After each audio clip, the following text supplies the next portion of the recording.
کہ اب ہم اس وائرس کو انتہائی ایزی لے لیں کہ اس میں اسٹرین انوسینٹ ہے, اس نے بہت ڈیمیج نہیں کیا. تو اس میں میری آپ سے ریکویسٹ یہ ہے, اب چونکہ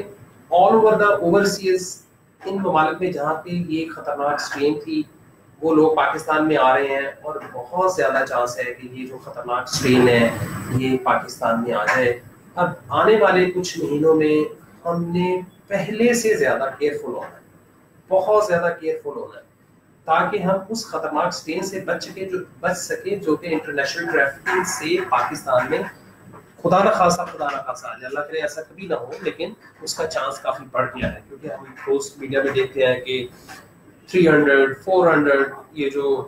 اوورسیز پاکستان میں لینڈ کر رہے ہیں.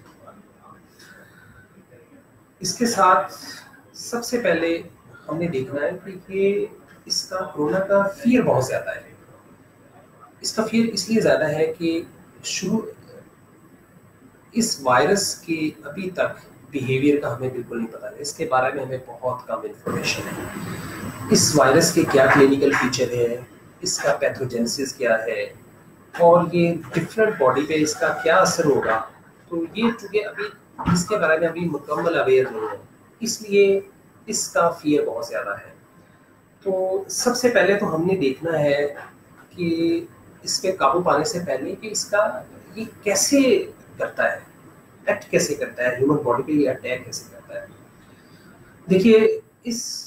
کرونا وائرس کا جو ویٹ ہے یہ باقی تمام وائرسز سے بہت زیادہ ہے, as compare to other viruses جس کا وزن کافی زیادہ ہوتا ہے. اور جب کوئی بندہ سنیز آؤٹ یا کف آؤٹ کرے تو یہ فوراً نیچے بیٹھ جائے گا, اور فوراً نیچے بیٹھنے کے بعد یہ آپ کی جو سراؤنڈنگ ہے, آپ کا ٹیبل ہے, آپ کی چیئر ہے, ہینڈل ہے, اس نے یہاں پہ اسٹک ہو جائے گا. اور اس کے بعد یہ صرف اب انہی لوگوں کو جو اس کی ڈراپلیٹ انفیکشن ہے انہی لوگوں کو لگنے کا چانس ہے جو کہ کلوز ٹو ڈیتھ ہوں گے یا کلوز ٹو سنیز ہوں گے, جس میں ہمارے professional doctors specially ENT surgeons, dentist اور ہمارے آئی سرجن جو کہ بالکل کلوز کانٹیکٹ سے ایگزامینیشن کرتے ہیں, ان میں انتہائی یہ خطرناک ہو سکتا ہے. ان کے لیے انتہائی ضروری پریکاشن میجرز لینا ضروری ہوتی ہے جب وہ اپنے مریضوں کو ایگزامن کریں. دوسرے نمبر پہ اب جب یہ وائرس وہاں سے نکل کے ادھر ادھر پھیل گیا تو اب اس وائرس نے خود اڑ کے آپ کے پاس نہیں پہنچنا, ہم نے اس کو ٹچ کرنا ہے اور اپنے ساتھ اپنے آپ کو بھی لگانا اور اپنے گھر میں بھی لے کے جانا ہے.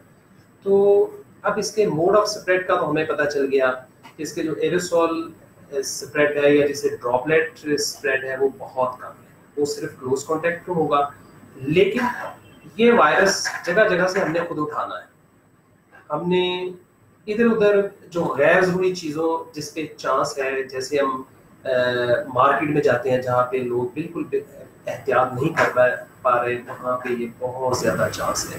اور کرنٹ سین میں جب ان دنوں میں جب میں دیکھتا ہوں مارکیٹس میں لوگوں کا ایٹیٹیوڈ دیکھتے ہیں تو مجھے لگ رہا ہے کہ اس وقت جو ہاسپٹل وہ سیفسٹ پلیس ہے, کیونکہ وہاں پہ ہم ساری پریکاشنل میجرز لے رہے ہوتے ہیں, لیکن جو ہے مارکیٹ ہے وہاں پہ کوئی بھی پریکاشن میجر نہیں لے رہا, اس لیے وہاں سے یہ وائرس لگنے کا بہت زیادہ چانس پیدا ہو گیا. تو اب سب سے پہلے ہم نے اس وائرس سے کا اپنے ذہن سے ہم نے خطرہ نکالنا ہے. تو اگر ہم اس میں جو ریسرچ چائنا میں ہوئی ہے جس میں انہوں نے 75,000 مریضوں پہ ریسرچ کی ہے, اس میں انہوں نے جو اس کو ایسے سمجھانے کے لیے آپ سمجھیں کہ اگر 100 مریض ہوں اور ان کے اوپر کرونا وائرس کا ان کے نوز پہ اسپرے کر دیا جائے تو 60 مریض ایسے ہوں گے ان کو ہرگز اس کا کوئی کمپلیکیشن, کوئی سائیڈ افیکٹ, ایون ہو سکتا ہے کوئی سمٹم بھی نہ آئے. تو وہ مریض اس کو بالکل ایسے ہی لے گا جیسے اسے نارمل فلو سا ہوا ہے اور اس کی امیونٹی نے اسے کوپ کیا, وہ بالکل ٹھیک ہو گیا. اس میں جو ریسٹ آف 20 پیشنٹ ہیں جو 40 میں سے, ان میں کمپلیکیشن سمپٹومیٹک کمپلیکیشن ہو سکتی ہیں اور وہ کمپلیکیٹ ہو سکتی ہیں. جو ریسٹ 20 ہیں ان میں ایک پیشنٹ ڈائی ہو جائے گا, اور یہ وہ پیشنٹ ہے جو کہ ہاسپٹل جائیں گے اور جن کا کرونا ٹیسٹ کریں گے. تو اس کا مطلب یہ ہے کہ اس کا جو انفیکشن فیٹیلٹی ریٹ ہے وہ 1/20 ہے، یعنی کہ اگر 100 مریضوں میں ایک مریض میں چانس ہے کہ خدا نہ خواستہ اس کی ڈیتھ ہو سکے. تو اس کا مطلب ہے کہ ہمیں ذہن سے سب سے پہلے تو اس خوف کو نکالیں. یہ بہت خطرناک ہے، یہ بہت خطرناک نہیں ہے. اگر خدا نہ خواستہ کسی کو لگ جائے تو اس کے ٹھیک ہونے کا 99% چانس ہے، لیکن ہم نے یہ کیئر یہ کرنی ہے کہ یہ ہم تک پہنچے ہی نہ. ہم نے انتہائی احتیاط کرنی ہے اس بارے سے. دوسرے نمبر پہ اب اگر ہم دیکھیں کہ یہ نان جو سمپٹومیٹک مریض ہوتے ہیں، جو جسے ہم کہتے ہیں اے سمپٹومیٹک مریض، ان میں یہ کتنا چانس ہوتا ہے. تو اس کی کیلکولیشن میتھمیٹیشینس نے کی ہے. تو انہوں نے کہا کہ یہ تقریباً 0.5% ہوتا ہے، 0.5%. تو اس کا مطلب یہ ہے کہ 99.5% آر سیف زون ہے. تو سب سے پہلے تو ہم اپنے ذہن سے یہ فیئر نکال دیں کہ خدا نہ خواستہ اگر کسی کو کرونا وائرس لگ جائے گا تو اس میں بہت زیادہ کمپلیکیشن ہونے کا چانس ہے. تو اس میں کمپلیکیشن ہم نے جس پاپولیشن پہ ہم نے فوکس کرنا ہے وہ پاپولیشن ہے اولڈ ایج کے پیشنٹ، ہمارے پیارے بزرگ جن کو آلریڈی کوئی ایگزسٹنگ بیماری چل رہی ہے. وہ ڈائبیٹک ہیں، وہ ہائپرٹینسو ہے، خدا نخواستہ ان کو کرونک لیور ڈیزیز ہے، جو کینسر کے پیشنٹ ہیں جن میں ریڈیشن یا کیمو تھراپی ہو رہی ہے، ان کا وہ امینو کمپرومائز اسٹیٹس ان کا کافی لو ہوتا ہے. ان میں یہ سپر ایڈڈ یہ انفیکشن ہونے کا انتہائی زیادہ چانس ہوتا ہے. اور دوسرے نمبر پہ وہ چھوٹے معصوم بچے جن کی ابھی امیونٹی بہت زیادہ ڈیولپ نہیں ہوتی، ان میں بھی یہ وائرس انتہائی خطرناک ہو سکتا ہے، کیونکہ جو ان کے ایئر پیسیجز کا سائز ہوتا ہے اور اس میں ان کا سائز بہت چھوٹا ہوتا ہے. اور خدا نخواستہ یہ وائرس انفیکشن ہو اور یہاں پہ یہ وائرس گرو کرتے تو ان میں پیچیدگی بہت جلدی سامنے آ جاتی ہے. تو اب اگر ہم دیکھیں کہ اس بیماری کے کلینکل فیچرز، تو ابھی تک جو دیکھا گیا ہے، جو کہ ہم دوسروں کے ایکسپیرئنس سے جو ہم سیکھ رہے ہیں، اس میں دیکھا کہ سب سے پہلے یہ ریسپریٹری ٹریکٹ انفیکشن کاز کرتا ہے، جس میں فلو لائک سمٹمس ہو سکتی ہیں، سور تھروٹ ہو سکتا ہے، یا ہم ENT پوائنٹ آف ویو سے کہیں تو الرجک رنائٹس یا ایکیوٹ رائنوسائنوسائٹس، ایکیوٹ یا کرونک فرینجائٹس، یہ علامتیں ہوتی ہیں. اور اس میں جو وارننگ سمٹم ہوتی ہے وہ ہوتا ہے alter test, retro orbital pain, آپ کو پیچھے درد ہونا، لیتھارجک ہونا، اور اس کے علاوہ اسمیل کا چلے جانا. یہ وہ سمٹمس ہیں جن کے بارے میں ابھی سب لوگ ایگریڈ ہیں کہ یہ ضرور ہوں گی، لیکن کچھ ایسی ہڈن سمٹمس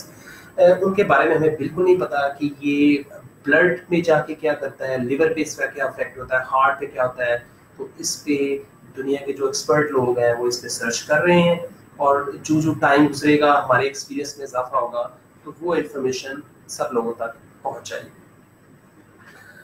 تو اس میں ہم نے دیکھنا ہے کہ جو سب سے جو امپورٹنٹ چیز ہے وہ یہ ہے کہ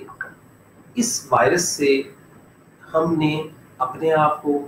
اسپیشلی ہیلتھ کیئر ورکرز وہ ہیں، ان کو اور اپنی فیملیز کو ہمیں بچانا کیسے. تو کچھ تو اس میں ایسی ہیں پریکاشنز کہ جو پریکاشنز اگر ہم نے جرنلائزڈ پریکاشنز ہم نے لینی ہے.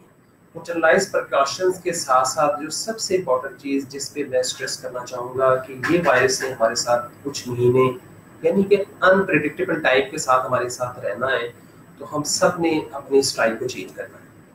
ہم نے اس وائرس سے بچتے ہوئے اپنی روٹین کی ایکٹیویٹیز میں بھی ہم نے آنا ہے، ہم نے اپنی پروفیشنل ایکٹیویٹیز کو بھی شروع کرنا ہے، اور ہم نے اس کے ساتھ ساتھ اپنے آپ کو بھی بچانا ہے، اپنے جو اسسٹنگ اسٹاف بھی بچانا ہے، اور اپنی فیملیز کو بھی بچانا ہے. تو اس کے لیے کچھ ایسی آپ سمجھیں کہ پوائنٹس ہیں جو کہ میں نے انٹرنیشنل ڈیٹا سے میں نے لیے ہیں، اور انٹرنیشنل جو گائیڈ لائنز ہیں جو کہ جرنلائز گائیڈ لائنز ہیں ان کے بارے میں ہم ڈسکس کریں گے کہ اس کو ہم نے کیسے راٹ کرنا ہے، ہم نے اپنے کیسے ریفلیکسز ڈیولپ کرنے ہیں، اور ان ریفلیکسز کو ہم نے کیسے شارپن کرنا ہے ڈے بائی ڈے. کیونکہ یہ تو اب ہمیں سمجھ آ گئی ہے کہ اس وائرس سے سب سے بچنے کا آسان طریقہ سوپ اور واٹر ہے. N95 ماسک اور یہ جو PPs ہے بالکل نہیں ہے. تو یہ جو N95 ماسک اور جو PPs ہیں یہ ہم نے اپنے بالکل ٹارگیٹڈ پوائنٹ پہ ان حصوں پہ ہم نے استعمال کرنے ہیں اور اپنے ریسورس کو پریزرو کرنا ہے تاکہ ہم اپنے ریسورس کو بچانے کے ساتھ ساتھ ہم ان میں صرف اسپیسیفک جگہوں پہ ہی استعمال کریں. تو اس میں سب سے پہلے ہم نے دیکھا کہ یہ وائرس صرف ٹچ سے زیادہ پھیلتا ہے اور یا ان ENTI سرجن ڈینٹسٹ کے پاس جو کہ بالکل کلوز کانٹیکٹ پہ کام کرتے ہیں ان میں چانس ہوتا ہے. یہ سب سے پہلے تو ہم بات کریں گے ماسک. اس وقت مارکیٹ میں 3 قسم کے ماسک اویلیبل ہیں. ایک پہلا جو بہت پاپولر ماسک ہے جن کے میڈیا نے بہت زیادہ بتایا وہ N95 ہے. دوسرا سرجیکل ماسک ہوتا ہے اور تیسرا ہوتا ہے عام کپڑے کا ماسک. تو سب سے پہلے تو ہم نے ذہن میں رکھنا ہے کہ بہت روٹین میں ہمیں ماسک پہننے کی اتنی ضرورت نہیں ہوتی. N95 ماسک کی انڈیکیشن صرف یہ ہوتی ہے کہ اگر آل ENTIs ڈینٹسٹ جو کہ کلوز کانٹیکٹ پہ کام کرتے ہیں, جو وارڈ میں راؤنڈس کرتے ہیں, جو کہ سسپیکٹڈ مریضوں کو ٹیکل کرتے ہیں, N95 ماسک ان اس کمیونٹی کے لیے. اور اس کے ساتھ ساتھ وہ ہمارے اسسٹنٹ اسٹاف, ہمارے اسسٹنٹ اسکرب نرس, جو ہمارے اسسٹنٹ روٹیاز جو کہ ہمارے ساتھ اس انوائرمنٹ میں کام کریں گے, سب کے لیے N95 ماسک ضروری ہے. دیکھیے جو دوسرا عام روٹین سرجیکل ماسک ہے وہ بھی انتہائی پراپر ماسک ہے, اور اس میں ایون کہ اس کی انڈیکیشن انہوں نے یہ بھی بتایا گیا کہ اگر آپ نے انٹروبیشن کرنی ہے تو آپ سمپل سرجیکل ماسک سے بھی کر سکتے ہیں. اب رہا تیسری قسم کا ماسک جو کہ جس کو کپڑے کا ماسک کرتے ہیں, تو یہ روٹین میں استعمال ہونا چاہیے جب ہم نارمل کمیونٹی میں مارکیٹ میں جائیں, تاکہ خدا نخواستہ اگر ہم میں وائرس ہے تو ہم یہ دوسری کمیونٹی کو یہ اسپریڈ نہ کر سکیں. تو اس میں سب سے زیادہ جو ہم نے کیئر کرنی ہے وہ یہ کرنی ہے کہ ہم نے بار بار اپنے ہاتھوں کو ہم نے کنٹرول موشنز کی ہم نے ریفلیکسز بنانے ہیں. بلا وجہ ہم نے آنکھوں کو ٹچ نہیں کرنا, بلا وجہ ماسک کو بار بار ٹھیک نہیں کرنا, بلا وجہ ہم نے ماسک کے ساتھ مس ہینڈلنگ نہیں کرنی. اور اسپیشلی اس کے بارے میں آپ کو کچھ پوائنٹس میں ضرور بتانا چاہوں گا, تاکہ کچھ لوگوں اکثر ہم نے دیکھا کہ انہوں نے ماسک تو لگایا ہوتا ہے لیکن وہ ماسک پہ ناک ایکسپوز ہوتا ہے. کچھ لوگوں نے ماسک کو لگایا ہوتا ہے لیکن وہ چن سے بھی نیچے ہوتا ہے. تو یہ ایبسولوٹلی یوز ایسے ماسک لگانے کا بالکل کوئی فائدہ نہیں ہے. تو اس میں میری ریکویسٹ یہ ہے کہ جب آپ نے ایک دفعہ ماسک لگوایا تو پھر آپ نے اس کی جو ہینڈلنگ ہے بہت پراپر طریقے سے کرنی ہے, اور اس کو اسی اسٹپ سے پکڑیں گے جس اسٹپ آپ نے جو لگائی ہے ادھر سے ہی ہینڈل کریں گے. اور اگر جب آپ نے مثال کے طور پر بورڈ میں کام کر رہے ہیں, آپ اپنے آفس ورک میں کام کر رہے ہیں, اور اس طرح اگر آپ نے چائے پینی ہے تو آپ نے کوشش کرنی ہے کہ اس کو اس کی اسٹرپ سے کھولنے کے بعد اس کو ٹیشو پیپر کے اوپر جو باہر والی سائڈ ہے وہی سرف کے ساتھ ٹچ کریں.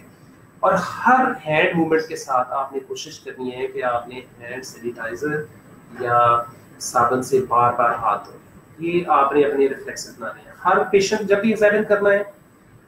ہر پیشنٹ کو ایگزامن کرنے سے پہلے اور ہر پیشنٹ کو ایگزامن کرنے کے بعد یہ اپنے ریفلیکسز میں آپ نے شامل کرنا. اس کے بعد جو ضروری بات میں آپ کو بتانا چاہوں گا کہ براہ کرم ایسے پیشنٹس, اب ہم نے یہ بھی ریفلیکسز کرنے ہیں. اگر ہم ایک انوائرمنٹ میں کام کر رہے ہیں تو ہم نے اپنے کولیگس کو اور اپنے اسسٹنٹ اسٹاف کو ہم نے سب سے کہنا کہ please keep an eye on your surroundings. اور اس دوران اگر کوئی ایسا اپنے ہاتھ کا غیر ضروری استعمال یا اننیسیسری جگہ پہ ٹچ کرتا ہے تو اسے فوراً وارن کریں. تو اس طرح اگر سب ہم ایک دوسرے پہ رکھیں گے تو اس سے ہمارے ماسک کی ایفیکیسی میں بھی اضافہ ہوگا اور اس سے وائرس سے بھی بچیں گے. تو اس لیے ہم نے سب نے ایک دوسرے پہ نظر رکھنی ہے. سیکنڈلی جو اس کے علاوہ جو ضروری بات ہے وہ یہ ہے کہ جب ہم اپنے آفس میں کام کر رہے ہوں تو اس میں ہم نے ایسے کوشش کرنی ہے کہ ہم نے جو ایکسیسو جو فرنیچر یا انسٹرومنٹس یا اور چیزیں یہ بھی ہم نے اپنے آفس سے اٹھا دینی ہے, اور ہم نے ہاتھوں کو غیر ضروری طور پہ ادھر ادھر لگانے سے مکمل پرہیز کرنا ہے. اس کے ساتھ جو ہم نے جو ضروری چیز ہے کہ آپ نے اپنے اس کولیگ کے پاس بالکل نہیں جانا جس نے ماسک تو پہنا ہوا لیکن اس نے ناک اس کا ایکسپوز ہے. اسے آپ نے وارن کرنا ہے اور جو بھی ایسا آپ ایون کہ جنرل کمیونٹی میں بھی دیکھیں جنہوں نے ماسک پہنا ہے تو انہیں آپ گائیڈ کریں کہ یہ ماسک یوز لیس ہے ان کے لیے، اور بار بار آپ اس کو بار بار جب ہینڈل کریں گے تو اس سے بھی آپ کو وائرس لگنے کا خطرہ ہوتا ہے۔ دوسرے نمبر پہ جو ضروری بات جو میں آپ کو بتانا چاہ رہا ہوں وہ یہ ہے کہ ان دنوں میں ہم نے اپنے لائف اسٹائل کو بھی چینج کرنا ہے۔ پہلے جو ہم کیفیٹیریا، میس، اور اگر آپ ہاسپٹل انوائرمنٹ میں ہیں تو کوشش کریں کہ وہاں پہ جا کے بالکل کھانا نہ کھائیں، وہ ساری جو فوڈ آئٹمز ہیں کوشش کریں کہ اسی کمرے ایک ہی کمرے میں کھائیں، اور کھانے کے دوران چیو کرنے کے دوران آپ اوائڈ ٹو ٹاک، بہت زیادہ باتیں نہ کریں، ٹھیک ہے۔ اس کے بعد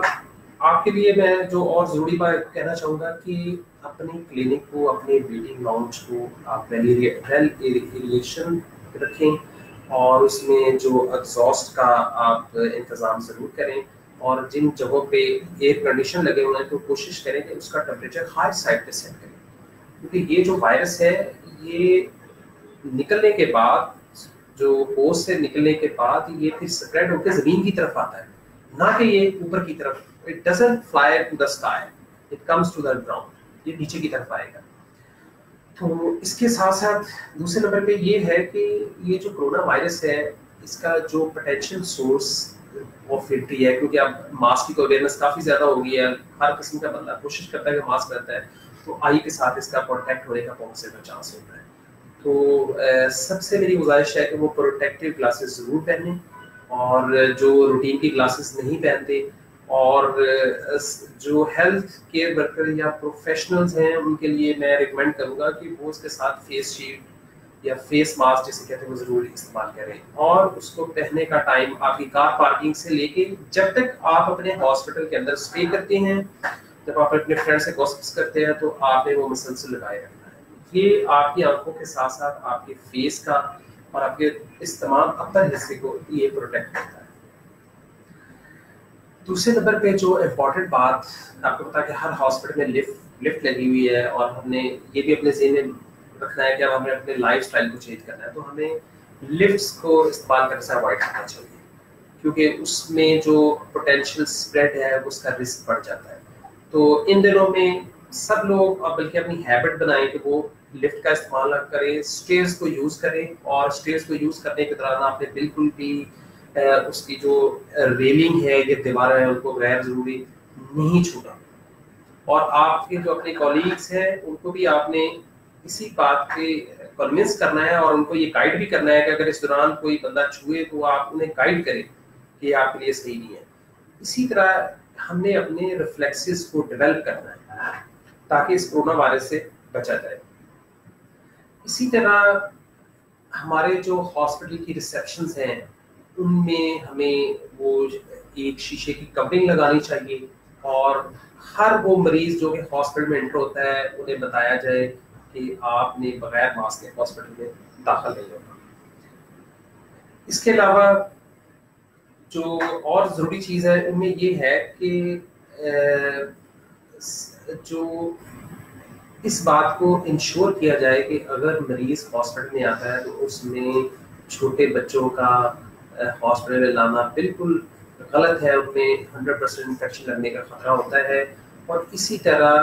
اگر ہمارا اسسٹنٹ اسٹاف جو کہ ہم آپریشن تھیٹر میں کام کر رہے ہیں یا کلینک میں کام کر رہے ہیں تو ہمیں کوشش کرنا چاہیے کہ اس کو بھی منیمم سے منیمم کیا جائے،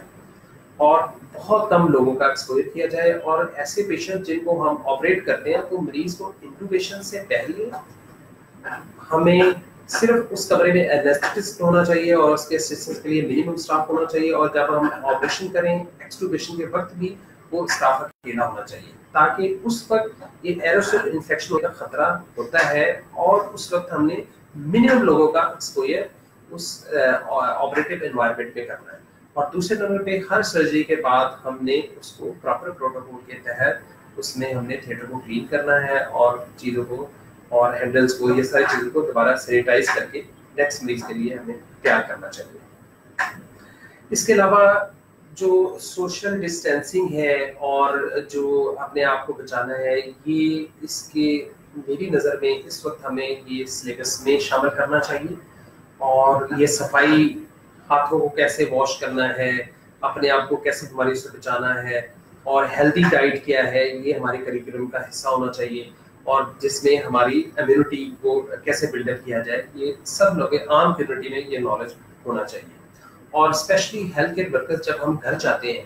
تو اس وقت ہمیں انتہائی احتیاط کرنی چاہیے. یہ جو ہاسپٹل والے کپڑے ہیں کوشش کریں کہ یہ ہمیں خاص ایک ڈیزگنیٹڈ ایریا ہو جہاں پہ ان کپڑوں کو چینج کریں. ان کو روزانہ ان کو واش ہونا چاہیے، اس کے ساتھ آپ کو باتھ لینا چاہیے اور اوائڈ کرنا چاہیے ان دنوں میں ہمارے جو پیرنٹس اولڈ ایج والے یا گرینڈ پیرنٹس ان سے ایک سوشل ڈسٹینسنگ کے ساتھ ملیں گے. چھوٹے بچوں کو بھی سوشل ڈسٹینسنگ کے ساتھ ہی ہمیں حل کرنا چاہیے. اس کے علاوہ جو کچھ پوائنٹ ایسے ہیں جو کہ روٹین میں، اب چونکہ ہم پچھلے 2-2.5 مہینے سے ہم اپنی پروفیشنل لائف سے دور ہیں، تو اب ہم نے کچھ ایسے پوائنٹس یا سوشل ڈسٹینسنگ کے ساتھ ساتھ ہم نے کچھ ایسی اسپیشلائزڈ گائیڈ لائنس ہیں جنہیں ہم نے اڈاپٹ کرتی ہے. اب ہم نے اپنی کلینکل پریکٹس بھی شروع کرنی چاہیے. تو اس میں کچھ ایسے پوائنٹس ہیں جو میں نے ایکسپرٹ سے میں نے لیے ہیں، اور اس میں جو انٹرنیشنل جو اسپیسیفک گائیڈ لائن جسے ہم کہتے ہیں American guide lines, European guide lines, specific ENT کے پوائنٹ آف ویو سے ابھی اویلیبل نہیں ہے. اور WHO روزانہ کی بنیاد پہ ان کو اپڈیٹ کر رہی ہیں،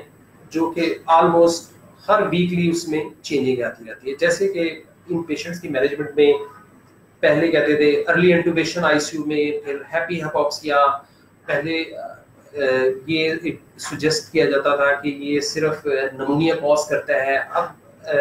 WHO نے بتایا کہ یہ بلڈ میں بھی کوگولیپیتھی کر رہا ہے. تو مطلب کہ اس ڈیزیز کو ابھی تک مکمل طور پہ ہمیں آگاہی نہیں ہے، اور جب تک اس بیماری کی ویکسین ہمارے پاس اویلیبل نہیں ہوتی، ہم نے کیئرفل لائف سٹائل سے اپنی نارمل پروفیشنل لائف کی طرف بڑھنا ہے.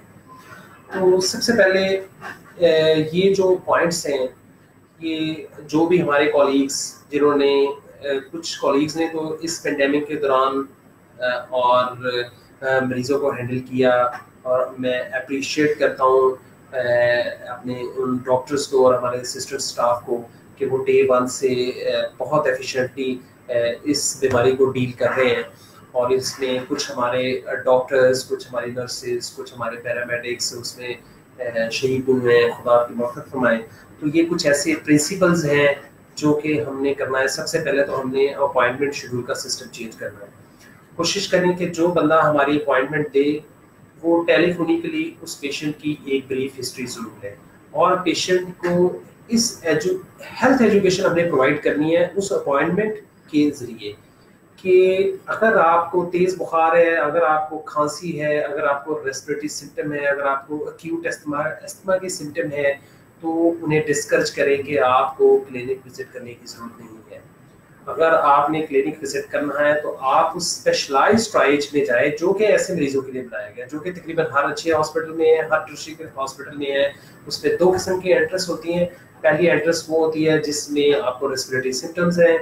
اور آپ کو تیز بخار ہے، فیور ہے، تو آپ اس ٹرائج میں جائیں گے جس پہ وہ ڈاکٹر ہے وہ اپنے اس اسپیسیفک پروٹوکول سے پیشنٹ کو دیکھیں گے اور ان کو وہ جو ارجنٹ جو اس کی ٹریٹمنٹ وہ پرووائڈ کریں گے. دوسرے وہ ہیں کور کیسز جن کو اسپیشلائز ٹینشن کی ضرورت ہے، تو وہ پھر دوسرے روٹ سے ہاسپٹل میں انٹر ہو گئے. تو وہ بندہ جو آپ کی اپوائنٹمنٹ دے وہ اس اپوائنٹمنٹ میں ہی مریض کو ہسٹری لے اور اسی میں وہ اس کو اسکرین کرے کہ اس کو واقعی ضرورت ہے. اگر اس پیشنٹ کو ضرورت ہے تو آپ اسی وقت اس پیشنٹ کو گائیڈ کریں کہ آپ نے منیمم لوگوں کو جو اٹینڈنٹ ہیں ان کو اپنے ساتھ لائیں، چھوٹے بچوں کو ہرگز اپنے ساتھ نہ لائیں، اور بغیر ماسک کے اور بغیر پروٹیکٹیو ویئر کے، بغیر سینیٹائزر کے ہاسپٹل میں انٹری نہ لائیں. یہ سب سے پہلے تو یہ ہمیں یہ ریفلیکسز اپنے جو ہے اپوائنٹمنٹ بیس بندے کو یہ ہمیں پرووائڈ کریں، اور ہمیں یہ انفارمیشن دیں کہ وہ ہر مریض جو اپوائنٹمنٹ کے لیے آپ کو کال کرے یہ پوری انفارمیشن اس کو دیں. تو انشاءاللہ اس سے کچھ مہینوں میں کافی ہمارے جو اٹینڈنٹ ہیں، جو پیشنٹس ہیں، وہ یہ سمجھ جائیں گے، اس کی نوعیت، اس کی سینسٹیوٹی اور گریوٹی کو بھی سمجھنے کی کوشش کریں گے انشاءاللہ. دوسرے نمبر پہ یہ ہے کہ جو یہ بڑا ضروری ہے کہ جو بندہ اپوائنٹمنٹ دے وہ ایج وائز ان پیشنٹس کو ایڈجسٹ کرے. جو بھی اولڈ ایج کے پیشنٹس ہیں ہمیں چاہیے کہ انہیں زیادہ دیر اپنے ویٹنگ لاؤنج میں نہ انتظار کروائیں. ایسے پیشنٹس کو ہم ارلی اپوائنٹمنٹ بک کریں اور ہم کوشش کریں کہ ان کو ارلیسٹ ہم کنسلٹیشن دیں اور تاکہ وہ زیادہ دیر ہاسپٹل میں اسٹے نہ کر سکیں. سیکنڈ نمبر پہ یہ ہے کہ جو ہمارا سٹنگ ایریا ہوتا ہے جہاں پہ ہمارے پیشنٹ ویٹ کرتے ہیں, یہ بڑی امپورٹنٹ جگہ ہے کیونکہ وہاں پہ ایک سے زیادہ مریضوں نے پاس کر ویٹ کرنا ہوتا ہے. تو کوشش ہم کریں کہ ہم اپنے اپوائنٹمنٹ شیڈول کو ایسے کریں کہ مریضوں کو ہم پہلے آگاہی دیں کہ ایٹ اے ٹائم ایک وقت میں 2 3 4 سے زیادہ مریض وہاں پہ اکٹھے نہ, اور جو مریض وہاں پہ بیٹھیں وہ ایک سوشل ڈسٹینسنگ کے ساتھ بیٹھے, اور جو مریض بھی ہاسپٹل میں انٹر ہو اس سے باقاعدہ وہاں پہ ڈسپلے ہونا چاہیے کہ آپ نے ہاتھ سینیٹائز کرنے ہیں, آپ ماسک منہ سے نہیں اتارنا. اور سیکنڈلی جو ضروری بات جو میں بتانا چاہ رہا ہوں کہ اس وقت جو سب سے زیادہ ہمیں خطرہ ہوتا ہے کہ مریض نے انویسٹیگیشنوں کا پورا ایک پلندہ اٹھایا ہوتا ہے. تو کوشش کریں کہ مریض سے کہیں کہ بہت ریسنٹ جو انویسٹیگیشن ہے وہ اپنے موبائل میں ان کی پک لے لیں, اور وہ آپ اپنے ویٹنگ ایریا میں بیٹھ کے آپ ڈاکٹر کو واٹس ایپ بھی کر سکتے ہیں, اور بجائے کہ ہم وہ اس غیر ضروری انویسٹیگیشنوں کو مطلب یہ ہے کہ ہاسپٹل لانے سے پرہیز کریں. جو ریسنٹ انویسٹیگیشن ہے وہی لائیں, وہی آپ کی ہیلپ کریں گے, کیونکہ ان دنوں میں ہم آپ کا صرف ارجنٹ مسئلہ حل کرنے جا رہے ہیں. ہم جو الیکٹو کام یا جسے کہتے ہیں کہ جو کولڈ کیسز ہیں ہم ان کو انٹرٹین نہیں کر رہے ان دنوں میں. دوسرے نمبر پہ یہ ہے کہ جو جب پیشنٹ ایگزامینیشن روم میں آ جاتا ہے تو کوشش یہ کریں کہ جو نیسیسری ایگزامینیشن ہے وہی کریں, اور جو ان نیسیسری ایگزامینیشن ہے وہ اوائڈ کریں, اور اس کے بارے میں پیشنٹ کو ایجوکیٹ بھی کریں کہ یہ آپ کے حق میں بہتر ہے کہ ہم آپ کا ان نیسیسری ایگزامینیشن نہ کریں, اور جو ہمیں اس وقت ڈاکٹر اسپیشلسٹ ڈاکٹر کو ریکوائرڈ ہوگا پھر اسی حصے کو ایگزامن کریں. اور سب سے جو ضروری بات یہ میں بتانا چاہ رہا ہوں کہ اس ٹائم ہمارے اس ریجن میں پاکستان میں ہر ایسا پیشنٹ جو کہ اسپیشلسٹ ڈاکٹر کی اوپینین لینے آ رہا ہے, اور ای این ٹی سرجن کے پاس آ رہا ہے, آئی سرجن کے پاس, ڈینٹسٹ کے پاس, ان تمام ان ہیلتھ کیئر ورکرز کے لیے انتہائی ضروری ہے کہ وہ مکمل پی پی کے ساتھ مکمل پروٹیکٹیو گیئرز یوز کرتے ہوئے ان پیشنٹس کو ایگزامن کریں. ان پیشنٹس کو چونکہ پاکستان میں اتنی ایکسٹینسو ٹیسٹنگ نہیں ہو سکی ابھی تک, اور ابھی تک جو ڈیٹا ہے اس میں ہم نے بہت کم پرسنٹیج کو ٹیسٹ کیا ہے. تو اور دوسرے نمبر پہ جتنی بھی سائن اور سمٹمز ای این ٹی کی ڈیزیزز کے ہیں اور کرونا وائرسز کے ہیں, ان میں کس کو کرونا ہے کس کو نہیں ہے یہ سوائے ٹیسٹ کے بالکل بندہ ڈیفرینشیٹ نہیں کر سکتا, اور ایگزامینیشن میں بالکل کوئی ایسی فائنڈنگ پک نہیں کر سکتا جس میں آپ پوائنٹ آؤٹ کریں کہ اس کو کرونا ہے. اس لیے میری سب سے ریکویسٹ یہ ہے کہ ہم نے جو ٹارگیٹڈ ایگزامینیشن ہم نے کرنا ہے, اور اسی کے بارے میں ہم نے مریض کو بھی ایجوکیٹ کرنا ہے کہ ان نیسیسری ایگزامینیشن. اس کے ساتھ ساتھ جو ضروری چیز ہے وہ یہ ہے کہ غیر ضروری جو ریجڈ اور فائبر آپٹک نیزو اینڈوسکوپک ایگزامینیشن یہ بالکل نہیں کریں, کیونکہ ان کی جو کیئر ہے وہ بہت مشکل ہے, اور ہر مریض میں اس میں چونکہ سسپیکٹڈ کیسز ان دنوں میں زیادہ ہے اور آنے والے ٹائم میں ہو سکتا ہے یہ اور کیسز بڑھ جائے, تو یہ اوائڈ کریں. اگر بہت ضروری ہو تو شاید آپ جو ایک آدھ مریض کی کر سکتے ہیں اور جن کو آپ پہلے گائیڈ کریں کہ صرف ایک ہی کریں گے, اور اس کے بعد اس انسٹرومنٹ یا اکوپمنٹ کو اور پراپر طور پہ آپ اسٹرلائز کریں, اور لیکن اس دن کوشش کریں گے ایک ہی پروسیجر, یہ جو شارٹ ایگزامینیشن پروسیجر ہے وہ صرف ایک ہی کریں. سیکنڈ نمبر پہ اور جو سب سے ضروری پوائنٹ وہ یہ ہے کہ جو آپ کا ریسیپشنسٹ یا آپ کی اپوائنٹمنٹ بک کرے تو وہ اسی وقت پیشنٹ کو بتائے کہ ان دنوں میں ہم صرف ارجنٹ کیسز کو بک کرتے ہیں جس میں سانس کی خرابی کے متعلق اگر کوئی شکایت ہو, کسی کو اگر خدا نخواستہ کینسر ڈائگنوز ہے, تو دوسرے نمبر پہ یہ ہے کہ اگر کسی کو ایسی ارجنٹ پرائرٹی ہے جیسے کسی کو ٹریکیوسمی کی ضرورت ہے تو یہ وہ پیشنٹ ہے, یہ ہماری پرائرٹیز ہیں. جو بقایا یہ ٹی کے پروسیجر ہے جس میں نیزل پالپس ہے, ٹاسٹیکٹمی, ایڈینوائڈ, سمپل نیزل پالیپوسس, تو ایسے مریضوں کو چونکہ ابھی تک ہمارے پاس کوئی گائیڈ لائنز اویلیبل نہیں ہیں, ٹاپ اتھارٹیز اس پہ کام کر رہی ہیں, جو وہ اتھارٹیز ہمیں گائیڈ کریں گی اس کے حساب سے ہم کو اڈاپٹ کر کے یہ فیسلٹیز ہم آفر کریں گے. تو مقصد یہ ہے کہ آپ نے پیشنٹ کو اپوائنٹمنٹ بیس ہی آپ نے انہیں پہلے انفارم کر دیں کہ ہم اس کیٹیگری کے مریضوں کو انٹرٹین کرتے ہیں، تاکہ آپ کی کلینک پہ غیر ضروری رش بھی نہ پڑے، اور دوسرے نمبر پہ آپ ان مریضوں کی یہ کیئر فیسلٹی پرووائڈ کریں جن کو آج کل ضرورت ہے۔ دوسرے نمبر پہ جو ضروری چیز ہے وہ میں آپ کو یہ بتانا چاہ رہا ہوں کہ آل پیشنٹ جن کو اکیوٹ استھما کی سمٹمز ہیں، براہ کرم ان کو بالکل ایگزامن کرنے کی کوشش کریں۔ یہ سارے مریض جن کو سانس کی خرابی کے متعلق شکایات ہیں اور ان کو پری ایگزسٹنگ یا پہلے میں فیوچر میں استھما چل رہا تھا، تو ایسے مریضوں کو ٹرائلز میں سے گزرنا ضروری ہے اور ان کو وہ اسپیسیفک ایریا میں ہی ایگزامن کرنا چاہیے۔ دوسرے نمبر پہ اس وقت یہ بیسٹ ٹائم ہے ہمیں پلاننگ کرنے کا۔ پلاننگ ہم نے کرنی ہے کہ اس پینڈیمک میں جیسے اس کے لیے کوئی بھی قوم ذہنی طور پہ تیار نہیں تھی کہ ہم نے گھر سے کیسے کام کرنا ہے، ہم نے اسکول میں بچوں کو کیسے بھیجنا ہے یا آن لائن ایجوکیشن کیسے کرنی ہے، ہم نے ہمارے جو ٹریننگ ڈاکٹرز جن کی پچھلے 3-4 مہینوں سے ٹریننگ اسٹاپ ہو گئی، ہم نے ان کو کیسے ٹرین کرنا ہے۔ تو یہ ٹائم ہے ہمیں پلاننگ کا۔ تو آنے والے ٹائم میں اس ٹائم میں ہمارے جو ایکسپرٹس ہیں وہ اس پہ کام کر رہے ہیں کہ ہم نے اس وقت اپنے آپ کو پریپیئر کرنا ہے، کیونکہ یہ جو سڈن ایک پینڈیمک ہے اس نے تقریباً تمام جو معمولات زندگی کو دربرق کر دیا ہے۔ جو اور ضروری بات جو میں آپ کو بتانا چاہ رہا ہوں کہ اس سارے سینیریو میں اس وقت ہم نے جس پہ ٹاپ اتھارٹیز ایگریڈ ہیں وہ یہ ہے کہ اس بیماری کا فی الوقت جو علاج ہے